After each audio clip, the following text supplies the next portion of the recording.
ছানার মিষ্টির পাশাপাশি গুঁড়া দুধের মিষ্টিও কিন্তু এখন অনেক জনপ্রিয়।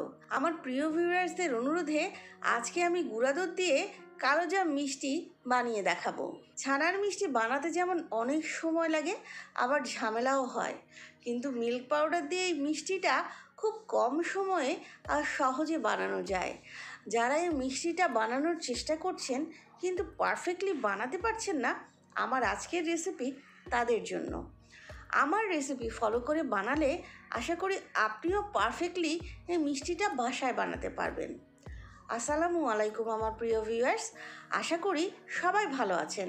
চলুন তাহলে আমরা সবাই মিষ্টি বানাতে চলে যাই। প্রথমে একটা প্লেটে 1 কাপ পরিমাণ ফুল ক্রিম গুঁড়া দুধ নিয়ে নিয়েছি। এখন এর মধ্যে দিয়ে দিচ্ছি 1 টেবিল চামচ পরিমাণ সুজি, 1 টেবিল চামচ ময়দা, আর অ্যাড করছি 1/4 চা চামচ বেকিং পাউডার। এখন এই সবগুলো উপকরণকে একটু ভালোভাবে নেড়ে মিশিয়ে নিচ্ছি। মেশানো হয়ে গেছে। এখন আমি এর মধ্যে রুম টেম্পারেচারে থাকা 1/2 টেবিল চামচ ঘি দিয়ে দিচ্ছি। ঘি ডলে ডলে শুকনো উপকরণের সাথে মিশিয়ে নিচ্ছি। ঘি মেশানো শেষ হয়ে গেছে। এখন আমি এর মধ্যে 1/4 কাপ দুধ অল্প অল্প করে দিব আর মেশাবো। ভিউয়ার্স, আমার ডো মাখানো শেষ। এরকম একটা নরম আর স্টিকি ডো হবে। এখন আমি এর মধ্যে 2 ফোঁটা লাল ফুড কালার দিয়ে ডোয়ের সাথে ভালোভাবে মিশিয়ে নিচ্ছি। ভিউয়ার্স, এটা অপশনাল, আপনারা চাইলে এটা বাদ দিতে পারেন। আমি মিষ্টির মধ্যে রং একটু হালকা রাখবো, তাই ফুড কালার কম দিয়েছি। আপনারা চাইলে গাঢ় রং যদি পছন্দ করেন তাহলে রংটা বাড়িয়ে দিবেন। আমার ডো রেডি।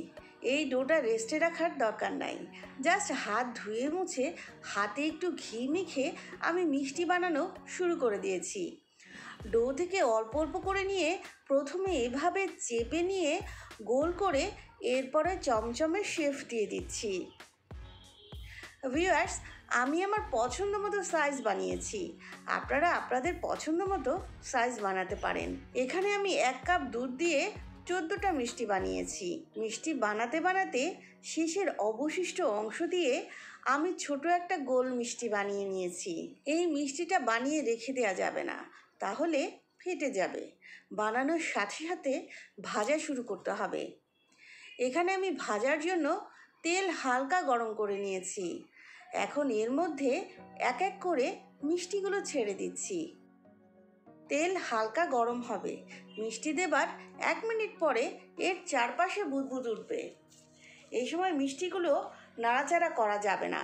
চলুন ভিউয়ার্স, আমরা মিষ্টির জন্য শিরা তৈরি করি। এখানে একটা হাঁড়িতে আমি 2 কাপ পরিমাণ চিনি আর 3 কাপ পানি আর 3টে এলাচ দিয়ে মিডিয়াম আঁচে একবার ফুটে ওঠা পর্যন্ত জাল করে নিব। প্রায় 5 থেকে 6 মিনিট লো আঁচে ভাজার পরে আমার মিষ্টিগুলো তেলের উপরে ভেসে উঠেছে। এখন এগুলো আমি উল্টে দিব। ভিউয়ার্স, মিষ্টিগুলোর কালার যখন এরকম গোলাপ জামুনের মতো হবে তখন আমি চুলার আঁচ বাড়িয়ে দিয়ে কালোজামের মতো কালার করে ভেজে নিব।